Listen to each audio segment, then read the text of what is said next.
Good morning, everybody.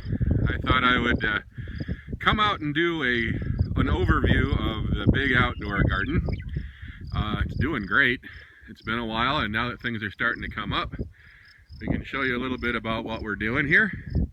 And of course, I'm sorry about the wind. It's just the way it always is. Every year, something new happens. And this year, we'll call it amaranth. For those of you who don't know what that is, amaranth is actually a grain, and it's good for you. And you can even use the young plants kind of as a spinach substitute. However, it's invasive, and it's one of the plants that has become resistant to herbicides, mostly to the point Roundup. And it's all over the place out here, and we had some that grew next to our chicken pile where we composted chicken manure and their pine shavings rather, and must have had some blow in there. And I spread all that compost on these beds, and we planted metric tons of amaranth. So this year we have been weeding like crazy. We get up just as the sun comes out, we come out and each one of us takes a bed, and we're staying up on it. The weeds are actually, we're keeping them cut back. But out here, it's an amazing thing to see how fast things grow, because you can see how much grassland we've got around here, and it's very dry. We only get about 13 inches of rain a year, and we've had 2/3 of that already this spring.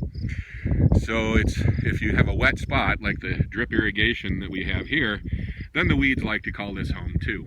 But I'll walk along and show you what we've got. Right here, this bed, and this is 18 raised beds, 4 feet wide, and they all average about 50 to 60 feet. And this is our melon patch. There's 2 kinds of melons here. These 2 beds have 3 different kinds of squash: acorn, butternut, and spaghetti squash. Over here, one of the beds we just got done taking care of because it got overrun with amaranth, is our carrot patch. So we've got 4 50-foot rows of carrots in here, so that ought to keep us busy. We go through a lot of carrots. When my mother was out over Memorial Day, she planted our onions, and I started all these from seeds, and there were about 1,400 onions. This patch here is our red onion patch, and then we have Cortlands and Copras. This is one of the yellow onion patches. They're all doing great. They're all young, of course, but they all have at least quadrupled in size since they were in the greenhouse. And another patch of yellow onions. Again, they store really well. And in fact, what we found out is that the red onions store better than the yellow ones do. We had those up until March of this year. The next bed coming along is our beet patch. We juice them, we store them in boxes of sand, and Xena loves them pickled. We've got 2 different kinds of potatoes. We've got Kennebecks and Yukon Golds, and we've never had trouble raising our potatoes. So they're doing great.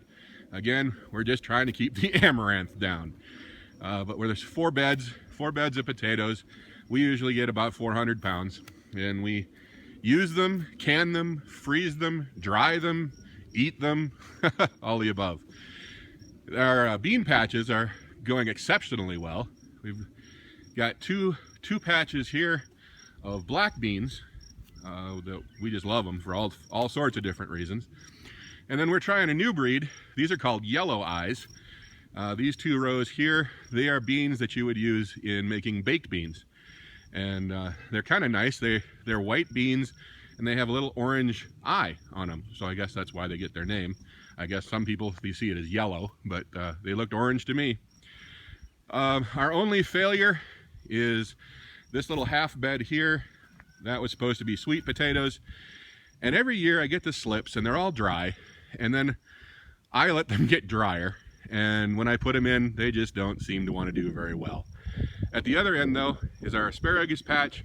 It's coming along nicely. We look to have a fairly decent harvest of that next spring. And then here, anywhere I have an empty bed, beans, green beans. This is our green bean patch because we had an extra patch we didn't know quite what to do with, and we feed our dog beans because they don't have very many calories and it's a treat, and we eat them by the ton and can them you know how it goes. Green beans are a staple. So this is the outdoor garden, all 18 beds, and it's all doing fabulously. You know, other than amaranth, and of course our arch nemesis every year is bindweed, but that just goes with gardening. So anyway, hope you liked the video. Thanks.